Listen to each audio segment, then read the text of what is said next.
Hello दोस्तों, नमस्कार। मैं हूं आपका रिकी कुमार और आप लोग देख रहे हैं एक्टिंग इज़ माय लव। दोस्तों, अपने पिछले रिव्यू में यानी कि ओ माय गॉड 2 के पिछले रिव्यू में मैंने जिस तरह की बातें आपसे बताई और जिस तरह का वो वीडियो था, वो अपने आप में बहुत ही अजीब बनाया मैंने भी। और आदत तो मेरी है नहीं ऐसी, लेकिन अब उस समय हो गया क्योंकि गुस्सा इतना था। इसलिए आज शांत मूड से एक वीडियो उस पर मैं बना रहा हूँ, जो कि मैंने आप लोग को कहा भी था कि इस फिल्म को कैसा होना चाहिए, हम इस पर एक चर्चा ज़रूर करेंगे। तो जैसे धैर्य रख के आपने उस वीडियो को देखा, जितने भी लोगों ने देखा, क्या है कि हमारे देश में भी महान लोग बैठे हैं, क्या पता कोई मेरे से ज़्यादातर लोग सहमत ही ना हों, लेकिन मेरा काम यार दोस्तों सही चीज़ बताना है, सही चीज़ कहना है। बाकी आपको करना नहीं करना वो आपकी मर्ज़ी है, करोगे तो फ़ायदा आपका है, हमारे समाज का है, देश का है। और इसी के साथ साथ छोटा सा फ़ायदा मेरा भी करा दीजिए कि आप लोग नए आते हैं तो चैनल सब्सक्राइब कर लेना, बेल आइकन दबाना, ऑल वाला नोटिफिकेशन क्लिक करना और वीडियोस को लाइक और शेयर ज़रूर करना। इस तरह की वीडियो दोस्तों मैंने पठान फिल्म के लिए भी बनाई थी। उसको भी बहुत सारे लोगों ने देखा, बहुत सारे लोग सहमत भी हुए, कुछ लोग नहीं भी हुए। वो एक अपनी उनकी पसंद हो सकती है। तो वही मैंने सोचा, इस फिल्म को देखने के बाद भी मुझे लगा मेरे अंदर का जो छोटा सा डायरेक्टर है ना, वो कुलबुलाने लगा और उसने सोचा कि यार ये फिल्म कैसी बन गई है और इसको बनना कैसा चाहिए था। तो ये डिस्कशन कुछ इसी तरह की होगी। मैं आप लोग को अपने मन के हिसाब से इस चीज़ को बताऊंगा कि अगर मैं इस पिक्चर को बनाता तो मेरे लिए सब्जेक्ट क्या होता। अब चूंकि इसमें अदालत का भी दृश्य दिखाया गया है, तो पॉइंट टू पॉइंट उसमें हर बात होती है। अदालत में तो ऐसा ही होता है। तो भैया हम भी पॉइंट टू पॉइंट हर बात करेंगे, उस हिसाब से ही कहेंगे कि इसमें सिचुएशन क्या डालनी चाहिए थी, कैसी होनी चाहिए थी। अब दोस्तों रियलिटी में यदि मैं बात बताऊँ आपको, तो अदालत सबसे पहले तो ये पूछती कि भैया वो जो लड़का उसमें मास्टरबेट करता पकड़ा गया था या जिसकी वीडियो वायरल हो गई, वो कहाँ था, अगर रियल में बात की जाए तो। क्योंकि मैं समझता हूँ हमारे देश में अदालत में जज वकील इतने ज़्यादा बेवकूफ़ अंधे तो नहीं होंगे कि वो लोग कुछ भी किसी के लिए छोटी सी चीज़ के लिए अपना टाइम वेस्ट करें, नहीं होंगे। चलो शहर वाले कर सकते हैं, गांव टाइप का है, मान लो चलो हों भी बेवकूफ़ लोग, वो लोग कर सकते हैं बात का बतंगर। लेकिन वकील कैसे कर सकता है, एक जज कैसे कर सकता है जो इतना पढ़ा लिखा है? वो सबसे पहले आपको यही कहेगा कि भाई ये जो बच्चा ये काम कर रहा था वो कहाँ कर रहा था। आप कहोगे बाथरूम में। अब वो स्कूल का बाथरूम हो या किसी भी जगह का बाथरूम हो, यहाँ तक कि मंदिर में भी यदि कोई बाथरूम बना हो, शौचालय बना हो, तो वहाँ लोग जा कर के वही करते हैं जिसके लिए वो चीज़ बनी है। तो मेरा कहने का मतलब है, इस फिल्म में जो पॉइंट ऑफ व्यू दिखाया गया है कि स्कूल जैसी जगह में उसने ऐसा कर दिया था, इसकी वजह से उसको निकाल दिया गया, इसकी वजह से कोर्ट में केस हो गया। जज ने एक भी बार नहीं बोला कि भाई स्कूल में हो या कहीं भी हो, था तो बाथरूम। बाथरूम में भी स्कूल में पढ़ाई होती है क्या? वहाँ सरस्वती माता की प्रतिमा होती है क्या? और फिर दूसरा पॉइंट ये है, जज या वकील वो लोग ये भी कह सकते थे कि भैया अगर चलो ठीक है स्कूल के बाथरूम में भी किया, तो ये बताइए क्या वो लेडीज़ टॉयलेट था? क्या वहाँ पर कोई लड़की मौजूद थी या फिर कोई व्यक्ति मौजूद था? या फिर ये लड़का ओपनली गेट खोल के ये सब कर रहा था, सब ताकि देख सकें? उसका मंसूबा क्या था? तो वहाँ भी आंसर यही आएगा कि वो गेट बंद करके कर रहा था, अकेला था, वहाँ कोई नहीं था। तो फिर ये केस ही क्यों चलेगा? बात ही खत्म हो गई ना। फिर तो लोगों को जाहिल साबित करो सीधा सीधा कि भाई ये चीज़ ऐसे कैसे हो सकती है। तो चलिए इसमें मैं आपको आगे बताता हूँ। कहानी तो यही थी इस फिल्म की ना। और जिन लोगों ने यदि ये फिल्म को नहीं देखा है, जिन लोगों को कहानी के बारे में नहीं पता है या अपने पिछले वीडियो के बारे में नहीं पता है, तो उन लोगों को मैं ये बता दूँ एक संक्षेप में इसकी कहानी, कि पंकज त्रिपाठी का बेटा बाथरूम में जाकर के मास्टरबेट कर रहा था और वो चीज़ किसी ने वीडियो बना दी उसकी और उस वीडियो को वायरल किया। वायरल करने की वजह से उसके जीवन में क्या प्रभाव पड़ा, क्या भौकाल आ गया, वही सब इस फिल्म में दिखाया गया है। और उसकी वजह से उसे स्कूल से निकाल दिया गया। लोगों ने इतना ज़्यादा ओवर रिएक्ट किया इस चीज़ को लेकर के कि भैया ये बहुत बड़ा अपराध है, बहुत बड़ा पाप है। खुद उसके पिता उसमें इस तरह का बात करने लग गए थे कहीं बीच में कि भाई ये क्या कर दिया इसने। मतलब हर तरफ हाय तौबा मच गया एक छोटे से चीज़ को लेकर के, जो कि मेरी नज़र से यदि आप समझेंगे तो आपको करेक्ट लगेगा। तो उसकी वजह से उसे स्कूल से निकाल दिया जाता है, उसे डांस कॉम्पिटिशन से भी भगा दिया जाता है। वो लड़की जो उसके साथ परफॉर्म करने वाली थी वो उसे मना कर देती है और उसका रीज़न ये होता है कि उसका जो लिंग साइज़ है वो छोटा है। That's it. मतलब बात का बतंगड़ बनाना इस फिल्म ने हमें अच्छी तरह से सिखाया है। जो कोई मुद्दा है ही नहीं उसे मुद्दे की तरह पेश किया है। लोगों को इतना गंवार जाहिल दिखाया है, जज को वकील को भी इतना बेवकूफ़ दिखाया है कि इसकी कोई सीमा नहीं है।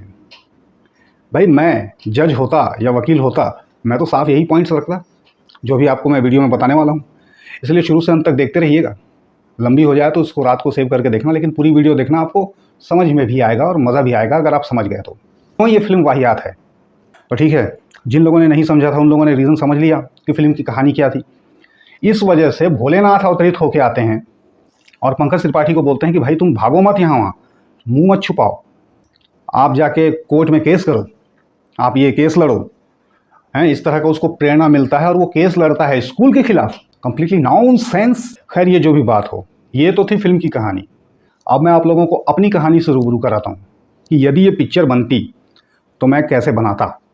डेफिनेटली मैं आप लोगों से एक चीज़ कहना चाहता हूँ दोस्तों, कि सेक्स जो है वो कोई एजुकेशन नहीं है, बल्कि कुदरत का दिया हुआ वो एक ऐसा, कहना चाहिए, हमारे पास चीज़ है जिसको कि बच्चा बच्चा समझ जाता है, हर कोई जानता है। जिस तरह से कहा जाता है कि शेर के बच्चे को शिकार और मगरमच्छ के बच्चे को तैरना नहीं सिखाया जाता, वैसे ही ये चीज़ प्रकृति ने प्राणियों में हर किस्म के, मतलब जीव जंतु जिसको भी देख लो, दी है। वो लोग अपने आप इस चीज़ को करते हैं, अपने आप ये दुनिया सृष्टि चल रही है।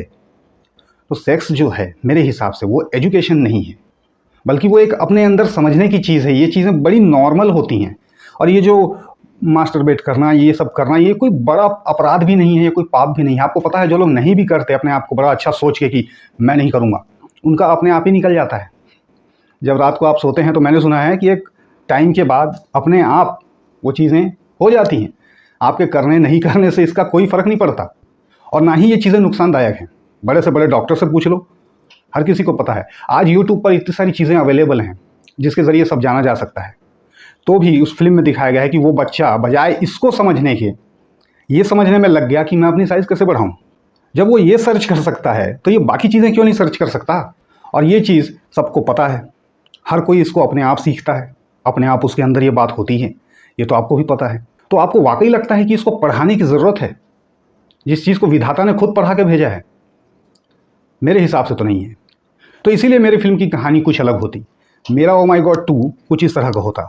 सिचुएशन अगर मैं यही ले लूँ कि पंकज त्रिपाठी का बेटा है, वो स्कूल के बाथरूम में मास्टरबेट कर रहा था, मैं यही ले लेता हूँ टॉपिक। अब वो कर तो रहा था, जिसने उसकी वीडियो निकाल के वायरल कर दी। समझना बात को पूरी तरह से। जुर्म एक्चुअली में क्या है दोस्तों, आपने देखा होगा, बिना इजाज़त किसी की फ़ोटो लेना, किसी की वीडियो ले लेना, ये जुर्म है।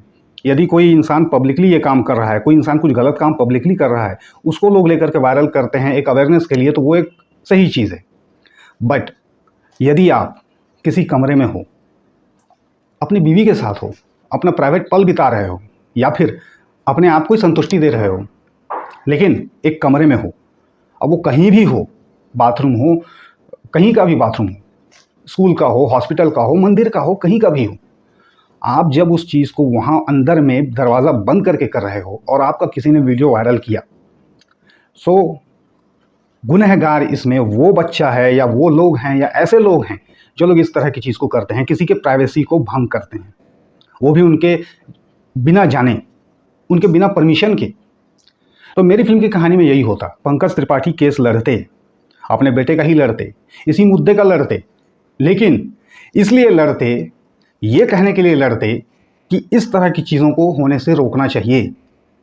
कोई किसी के प्राइवेट पल को एक्सपोज नहीं कर सकता, इसका किसी को हक नहीं है। इसके लिए यदि ये फिल्म में केस लड़ा जाता तो पॉइंट थी बॉस, ना कि ये कहने के लिए कि इसके चक्कर में पूरे स्कूल को या पूरे दुनिया को सेक्स सिखाओ, एजुकेशन दो। अगेन एक चीज़ दोहरा दूँ फिर से कि सेक्स इज़ नॉट एजुकेशन। उसको उसकी ज़रूरत नहीं है। लोगों को शायद लगता है कि ना आती हो, या लोग नहीं समझते हैं, तो ये आपकी नासमझी है, बाकी वो सबको आती है। तो मेरे इसमें यही पॉइंट होता, उस लड़के के खिलाफ केस लड़ा जाता जिसने ऐसा काम किया, बिना किसी के उसको उसके प्राइवेट पल में घुसने की ज़रूरत क्या थी। बाथरूम है और वो गेट बंद करके कर रहा है, तो इसमें गलत क्या है? जब वहाँ कोई मौजूद नहीं है, वो अकेला है।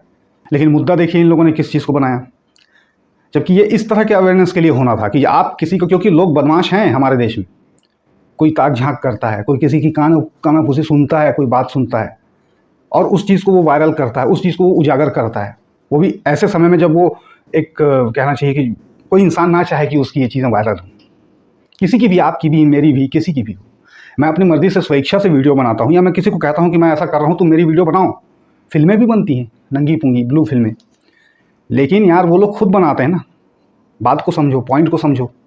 कानून अदालत पूरी फिल्म में बहस दिखा दी, पूरी रामायण ख़त्म कर दी, हमको पता ही नहीं लगा।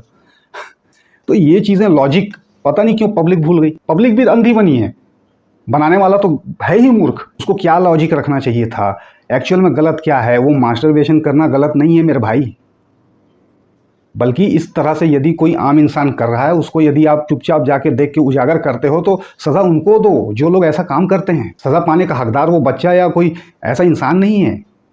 सज़ा पाने का हकदार वो तब होता जब वो सबके सामने कुछ ऐसी हरकत करे। मान लो लेडीज़ टॉयलेट में घुस जाए, बदमाशी की दृष्टि से लड़कियों के सामने ऐसी हरकत करे, और कुछ इस तरह की अश्लील जिसको कि हम कहते हैं, ये करे, फिर उसको लोग दोष दें कि तूने क्या पाप कर दिया, तो समझ में आता। लेकिन यार ये कोई बात थी क्या?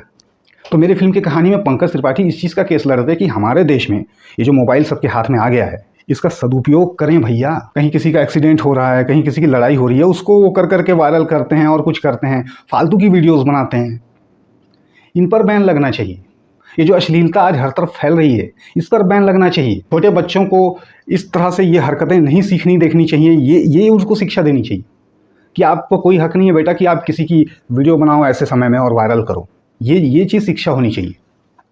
आपने क्या बनाया है फिल्म, काहे के डायरेक्टर हो आप, क्या राइटर की सोच है, कितना बड़ा बेवकूफ़ है वो। सिखाना आपको क्या चाहिए, आप सिखा क्या रहे हो? मतलब यार इसके लिए मेरे पास शब्द ही नहीं है अच्छे, और हैं तो गंदे ही शब्द हैं, और इस वीडियो को मैं गंदा करना नहीं चाहता। अब आप लोग खुद बताओ कि मेरी कहानी ज़्यादा अच्छी होती या इसकी कहानी ज़्यादा अच्छी है।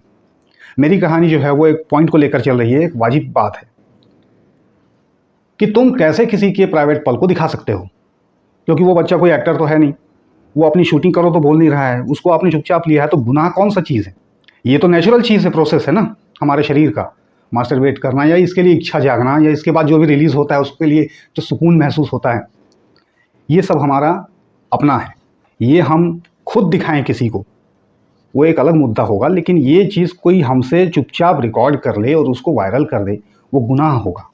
तो इस पर पॉइंट पर लड़ाई होनी चाहिए थी। उस बच्चे के बाप को मैं बता देता कि कोई बड़ा अच्छा रसूखदार आदमी है जो पंकज त्रिपाठी पर भारी पड़ रहा है, इसकी वजह से ये सब गड़बड़ हुई, वो बच्चा डिप्रेशन में चला गया, जो कि एक्चुअल में होता है यदि किसी की वीडियो ऐसी हो जाती है तो।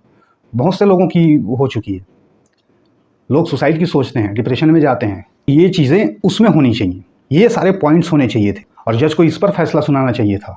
वकील उस पक्ष का कोई अपना प्राइवेट होता, वो उसको सही साबित करने के लिए झूठे कुछ भी चीज़ें करते रहता, उसको कहना जैसे फिल्मों में होता है सिचुएशन में ऐसा बना था। और एक आम आदमी और एक बड़े आदमी के बिगड़े हुए बच्चे की एक ऐसी कहानी और साथ ही एक ऐसी सीख कि इस तरह से आपको करने का हक नहीं है। मेरी फिल्म में ये होता, ना कि ये होता कि सबको सेक्स सिखाओ, ये करो वो करो, जो बकवास फिल्म में उन लोगों ने की है। तो आप खुद ही बताइए दोनों कहानियों में किसकी कहानी अच्छी होती और कौन सी कहानी आप लोग देख के आए हो। खैर आपका अपना सोच हो सकता है, नज़रिया हो सकता है। तो इसमें मैं भोलेनाथ की एंट्री करवाता कि क्योंकि अन्याय हो रहा है कहीं, वहाँ पर आकर के वो भगवान यदि मदद करने आता तो उस भगवान के आने में भी वजन होता। अक्षय कुमार इस फिल्म में कोई इम्पैक्ट डाल ही नहीं पाए, सारे कोर्ट रूम ड्रामा बकवास लग रहे थे। थोड़ी सी बात होती थी, फिर एक डेट मिल जाती थी, फिर वो मिल जाते थे भोलेनाथ, फिर शिक्षा देते थे, फिर आ जाते थे, फिर थोड़ी सी बात होती थी, फिर डेट मिलती थी, फिर आ जाते थे भोलेनाथ। ऐसे फिल्म नहीं बनती भाई, ये हमने बना दी है, और धन्य है हमारे यहाँ की ऑडियंस जो लोग इसको पसंद किए हैं। गहराई से सोचिए इस बात को कि मैं जो बोल रहा हूँ वो सही है या फिर सही है। खैर ये मेरी कहानी होती और इस तरह से स्टोरी चलती, आखिरी में उसकी जीत होती और कोर्ट का कुछ ऐसा फैसला आता जिससे कि देश में सुधार होता। खैर सुधार तो देश में नहीं होगा, बट कोर्ट एक ऐसा आदेश तो निकालता कि यदि कोई इस तरह से करता है, किसी के प्राइवेट पलों को एक्सपोज करता है, तो गुनाह वो है।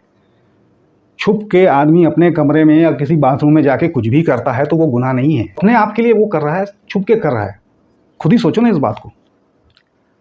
खैर इसको मैं और कितना खींचूं, बात उतनी ही है, कहानी में ज़्यादा कुछ था ही नहीं, बन गई। बनाते तो ऐसा बनाते तो चलो समझ में आता कि भाई हाँ बात चल रही है कुछ।